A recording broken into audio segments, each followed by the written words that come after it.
ये रातों रात इस गांव में कौन अवतार हो गया है जिसने ठाकुर भूपेंद्र सिंह के आदमियों पर हाथ उठाने की जुर्रत की?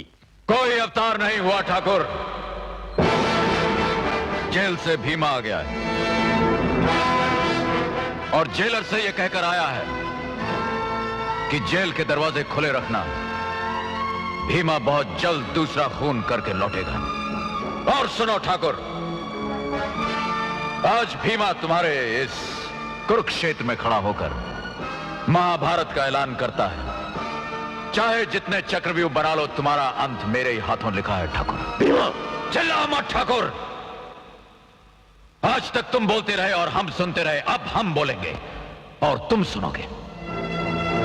तुमने गांव वालों की जमीनों को हथियाने के लिए लोगों के अंगूठों पर काली स्याही लगाई है। आज भीमा उसी जमीन के सीने पर तुम्हारे नापाक खून से लाल लकीर खींचेगा, गांव की इस सरहद से लेकर उस सरहद तक। कसम है ठाकुर, कसम है कलेजा चीर देने वाली उन गंदी गालियों की जो तुमने हमें दी है। कसम है बच्चों की उन आंसुओं की जो तुम्हारे जुल्मों की वजह से बहे। कसम है उन खलियानों की जिन्हें जलाकर तुमने हमारी जिंदगी में आग लगा दी। ठाकुर,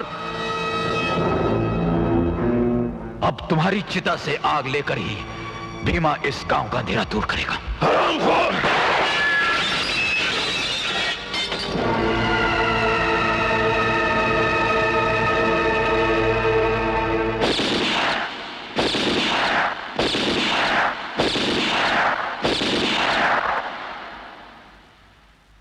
पिस्तौल चलाने का मौका मैं तुम्हें भी दूंगा ठाकुर, लेकिन आज नहीं। इंतजार करो, मैंने भी 7 साल इंतजार किया है।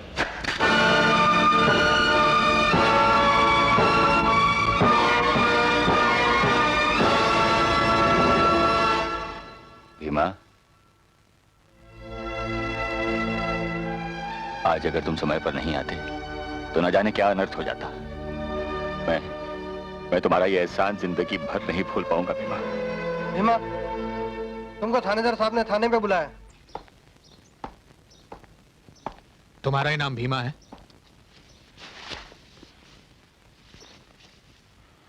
तुमने ठाकुर के आदमियों के साथ मारपीट की? क्यों? जब आपको मालूम है कि मैंने मारपीट की तो आपको यह भी मालूम होना चाहिए कि मैंने मारपीट क्यों की। मैं तुम्हारे मुंह से सुनना चाहता हूं, तुमने ठाकुर के आदमियों को क्यों मारा?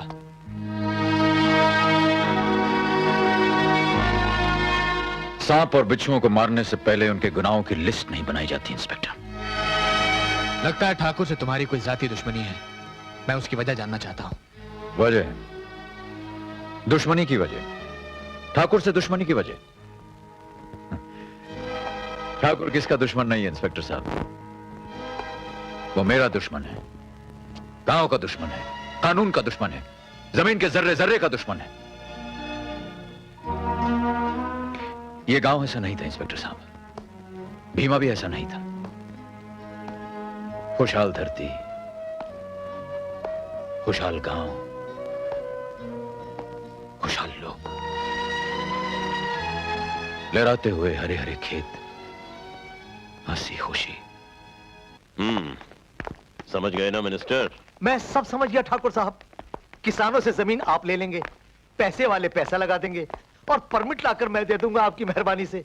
यहाँ शराब का कारखाना खुल जाएगा और हमारे घरों में दौलत का दरिया बहने लगेगा आपकी मेहरबानी से।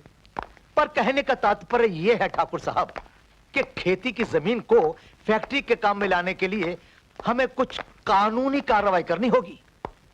कानूनी कार्रवाई हम जानते हैं।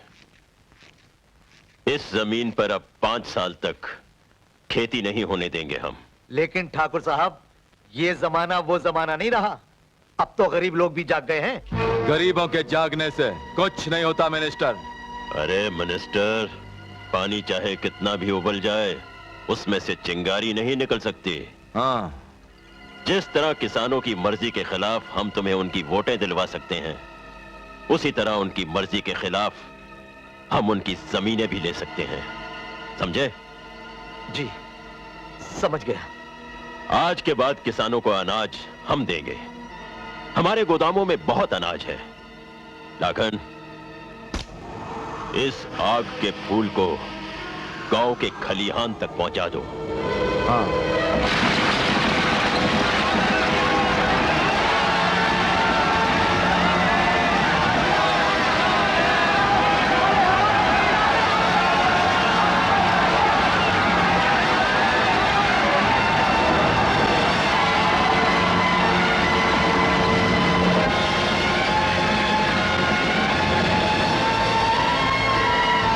सारा खलिहान जलकर राख हो गया।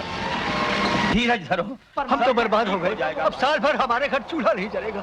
ये लो ठाकुर साहब आ गए, ठाकुर साहब आ गए। हम लोगों का दुख दूर करें। मालिक है राम राम ठाकुर साहब ही हैं। जय राम जी की ठाकुर साहब। ठाकुर साहब नमस्ते। हम बर्बाद हो गए ठाकुर साहब, हम तबाह हो गए माई बाप। हाँ सरकार। भाइयों, जो हुआ बहुत बुरा हुआ, लेकिन आप चिंता मत कीजिए। जब तक आपका ठाकुर जिंदा है, इस गांव का कोई भी आदमी भूख से नहीं मरेगा।